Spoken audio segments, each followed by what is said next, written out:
What will our sun look like when it dies? Scientists have predicted what the end days of our solar system will look like and when they will occur.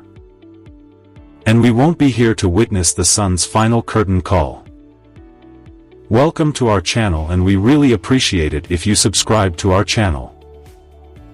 In this video we will try to describe the findings published in Nature Astronomy.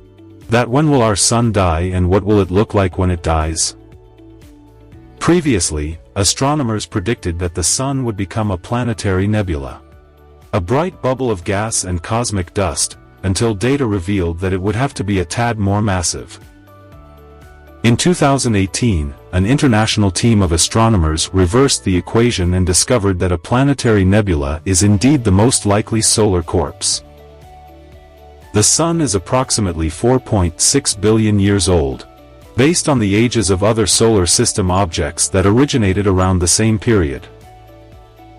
Astronomers believe that based on observations of other stars, it will die in around 10 billion years.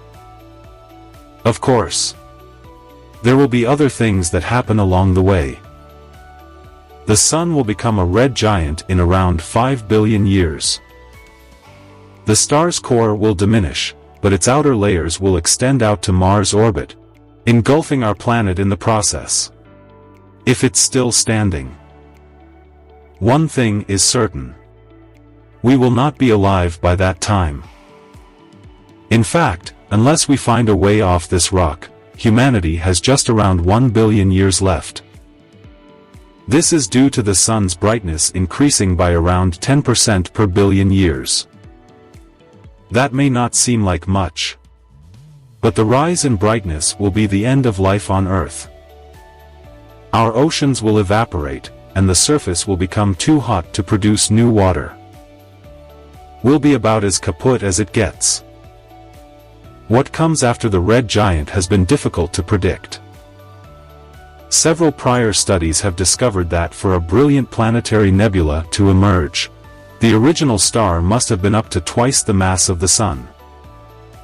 The 2018 study, on the other hand, employed computer modeling to establish that our Sun, like 90% of all stars, is most likely to decline from a red giant to a white dwarf and then to a planetary nebula.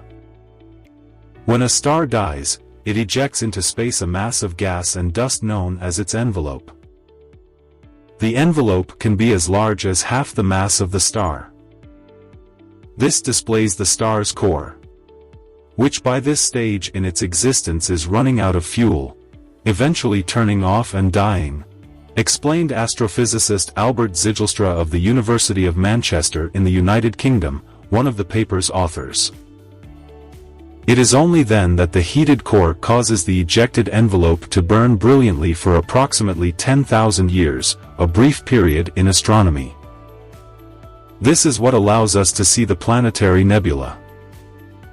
Some are so luminous that they can be seen from tens of millions of light years away, while the star itself would have been far too faint to view. The data model developed by the researchers forecasts the life cycle of various types of stars, in order to calculate the brightness of the planetary nebula associated with different star masses. Planetary nebulae are quite abundant across the visible universe, with prominent examples being the helix, cat's eye, ring, and bubble nebulae. They're called planetary nebulae not because they have anything to do with planets, but because when William Herschel discovered them in the late 18th century, they looked like planets through telescopes at the time. Almost 30 years ago, astronomers noticed something strange. The brightest planetary nebulae in other galaxies are all around the same brightness. This means that, theoretically, astronomers may compute how far away other galaxies are by looking at their planetary nebulae. The facts indicated that this was right, but the models contradicted it, which has perplexed experts since the discovery. Younger, more massive stars should produce considerably fainter planetary nebulae than older, lower-mass stars. For the past 25 years, this has been a cause of contention, Zijlstra stated. The data suggested that you could create bright planetary nebulae from low-mass stars like the Sun. But the models claimed that wasn't conceivable. Anything less than around twice the mass of the Sun would produce a planetary nebula that was too faint to view. The 2018 models solved this difficulty by demonstrating that the Sun is near the lower limit of mass for a star capable of producing a visible nebula. A visible nebula cannot be produced by a star with a mass less than 1.1 times that of the Sun. Bigger stars, up to 3 times more massive than the Sun, will form brighter nebulae. The anticipated brightness for all the other stars in between is quite close to what has been observed. This is a good outcome, Zijlstra stated. Not only do we now have a technique to measure the presence of stars a few billion years old in distant galaxies, which is a pretty difficult range to measure, but we also know what the Sun will do when it dies. If you like to know more about it, the findings were published in Nature Astronomy. That's all.